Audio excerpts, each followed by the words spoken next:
English shorthand dictation at 100 words per minute. Ready, start.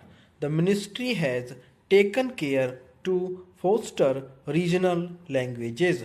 For that purpose, it has spent certain amounts, but with that meager amount, they cannot accept to develop all the regional languages which are recognized in our constitution.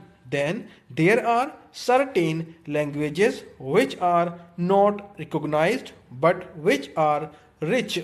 Some amount should be spent for their development also. The Sahitya Akademi is a national academy of letters.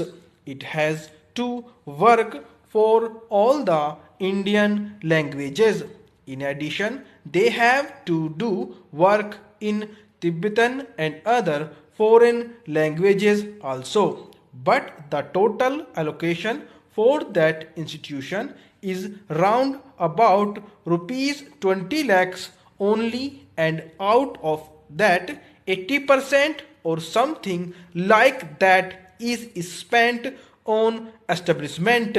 Then what remains for the development of the languages or to take up projects for the development of the regional languages. Therefore, I would urge upon the minister to take a special note of it if he is really desirous that the regional languages should be developed, and give assistance and encouragement to the voluntary organizations and more particularly to the Sahitya Akademi. I find from the report of the ministry that the National Book Committee was constituted in 1976 and again in 1980, but since 1980 it has not been constituted and has not been functioning. Then how can we expect that this ministry will deliver the goods so far as national books are concerned? That also should be taken into consideration and prompt action should be taken.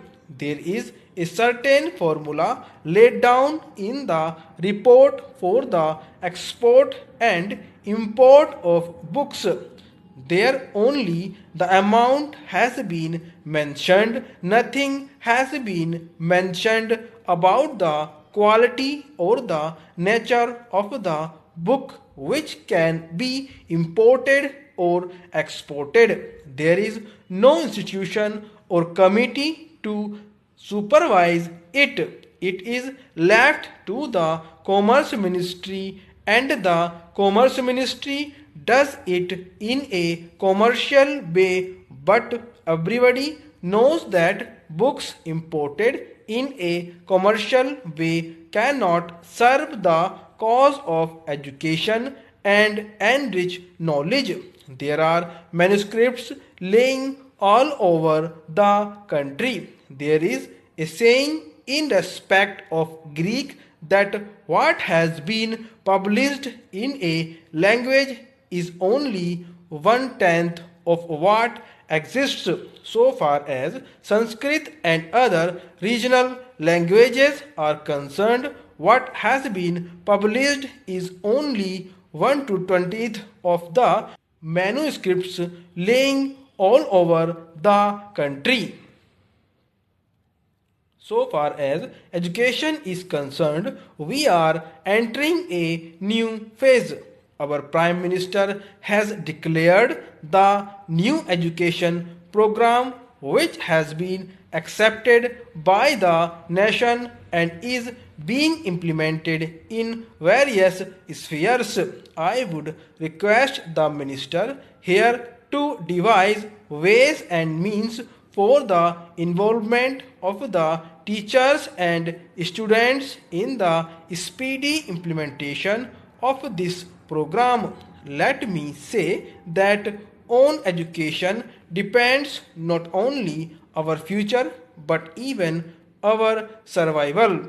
I do not think we have realized this obvious truth, but sometimes even an obvious truth has to be repeated. If that is so, I would like to ask my dear and esteemed friend, the Education Minister, and his able colleague whether they and we together have really succeeded in giving priority to education, educational programs, and allot them adequate funds. Of course, for education, the funds will always be inadequate, but in our country, I find over a period of many years since independence, the funds allotted to education are very meager. One argument advanced is, why do you want to spend more on education and create educated unemployed? I feel this is a contradiction in terms. If a person is educated, how can he be unemployed? It means we are not educating him properly. A truly educated man will always be employed. If nothing else, he will be self employed.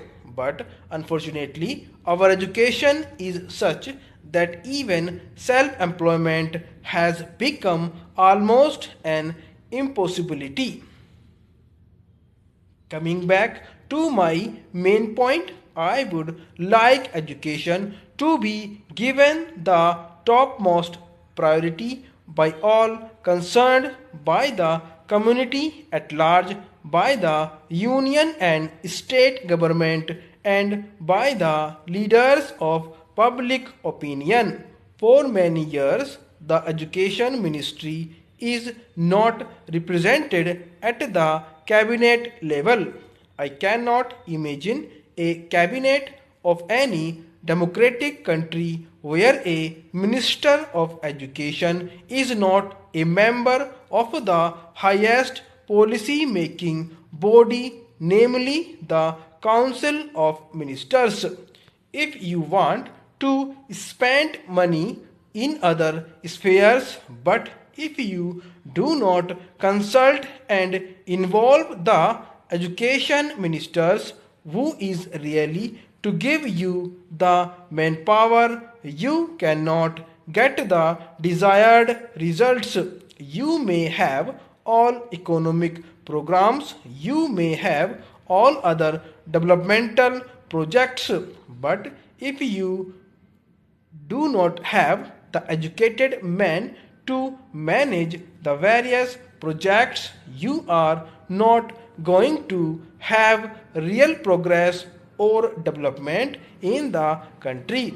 Therefore, I feel that as long as the education minister is not a member of the cabinet and he is not a part of the council of ministers, I do not think any effort at discussing these points in this august house will be of much significance.